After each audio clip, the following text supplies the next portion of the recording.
I'm Lloyd.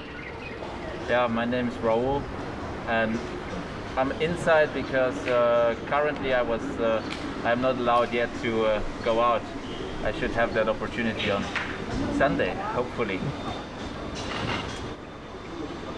Yeah, we work for a financial consulting company called More, and yeah, I just arrived back to China like a month ago, so I didn't fully experience the Shanghai lockdown, just now the last month of it. But I think you Yeah, experienced it.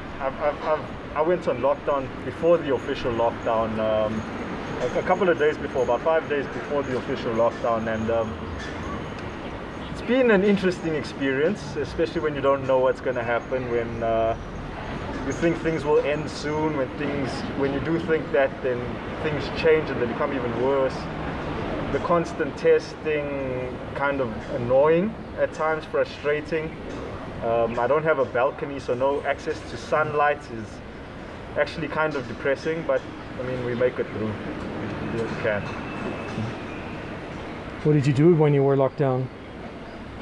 I guess the first few days you're kind of optimistic, you're excited, so you start cooking, start reading more. Then after I think the first 2 or 3 weeks you start to realize, hey, this is actually going to be going for a while. Personally, I think I took it as a time to kind of just focus on myself and things that I wouldn't do, so I did a lot of reading, a lot of studying, a lot of working. I worked a lot. I did a lot of working. I drank a lot. And you just have a lot of time to think. So that's basically what I did over the past 2 months. I guess from my perspective, the lockdown itself is relatively strong, but we can even say very strong. But what is difficult on your mental state is the uncertainty and the lack of information, the constant lack of information. I think we certainly have tens or hundreds of friends throughout the city, and every 100 meters you can assume that potentially some of the rules or regulations might change, or even there might be rules or regulations, but then are they actually implemented on the ground is another question. That is, it's the uncertainty that really messes with your mind. Yeah. But there is still work for you guys to do. You guys are still like professionally hanging in there. Luckily, for me personally, there's a lot of work. I would say many industries are negatively impacted. I think we are doing relatively fine, so I was very happy to be able that we can fully work from home. I would say 95% can be done. Else the lockdown would have been significantly more difficult. Yeah, I think that's a good point. It would have been more difficult without work. Although there is that kind of balance of trying to find which hours you should work in, and I think a big factor for me has also been my sleep, which has been quite affected by the lockdown. You end up sleeping at crazy hours because I think it's the access to sunlight where your body clock kind of changes. So you find yourself wide awake at 2 a.m., waking up still at 7 a.m. or 8 a.m., and your body clock just can't get used to this inside all the time, no outside time at all. But fortunately we did have quite a lot of work to do, and yeah, we managed to get a lot done. How do you guys feel about the future, like the next 6 months or so? Can I go first? Yeah.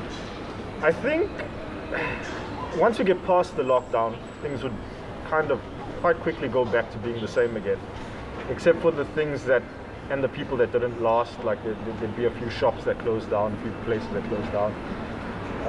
There would also be quite a few people leaving. I guess in the foreign community that would be quite a lot, you know.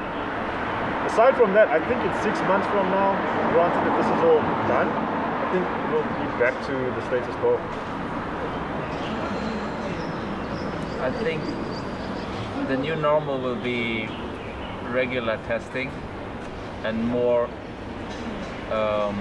stringent checking in at different venues where you want to go. There'll be a way to get to something close to normal, but we have to see what should be the final sustainable solution for this. How was food during the lockdown? What did you guys do to get food? How? No, you are more interested. Yeah, that was very tough in the beginning. That was, I think, quite big on the psyche as well, because you don't know how to order the food. You have to get into these big community group chats. It just doesn't work out as effectively. You spend too much time trying to get food during the day. You get worried about it, paranoid about it. So that was a bit difficult to deal with in the beginning, but now that I guess a lot more places are opening up, it's getting a lot better. Yeah, like I said, I arrived relatively late during the lockdown. By then, most food supply chain problems had been solved, but I certainly understood the difficulties that there were in the beginning, and I think under such circumstances it must be made sure that the people have access to the basic necessities at all times. But how was it to arrive during the lockdown? Was it especially difficult to? I assume you came from the airport, or? I landed in another city in China and spent my quarantine there, and then I came. I traveled a little bit around, and then I came back to Shanghai. Sorry, what was your question? Well, I just want to know what that was like to come into Shanghai during the lockdown. That was a stressful experience. I took the train, I arrived in Hongqiao. There's generally big confusion. In my particular case, even though I do speak Chinese, the local police was only communicating in Shanghainese. So my Chinese was not being helpful at that point.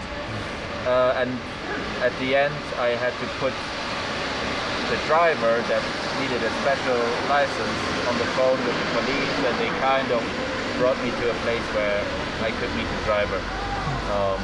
Of course, the ride from Hongqiao back to our compound was, how do you call this? Otherworldly, because we were the only car on a highway where usually you have, I don't know, 200 cars per minute passing through.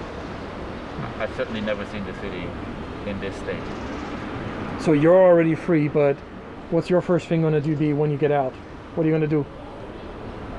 I'll go take my dog and for a walk, and probably meet some colleagues and friends and have a beer. That sounds like a really good plan. I'm only free for 2 hours. You're free for 2 hours now? Yeah, after the 2 hours you have to go back. You can only leave once a day, and you have to share it with everybody that's in your apartment kind of place. So yeah, you only get to go out once or twice a week, I guess. Do you live alone, or? No, in my apartment there's 3 people, so we have to share it amongst us. Is that easier or tougher? Of course it's tougher. We'd ideally like to go out at the same time, or when we all want to go out every day, but we can't. It just can't happen. Mm-hmm. And I think it's okay if it can't happen, if there was an explanation why it can't happen. But there's no explanation why. It just can't happen. Yeah, communication seems to have been the main complaint that people have, right? Communication and consistency and following the rule of law. That was very nice of you guys. Thank you so much. All right. No thank worries. you. Please don't get us in trouble.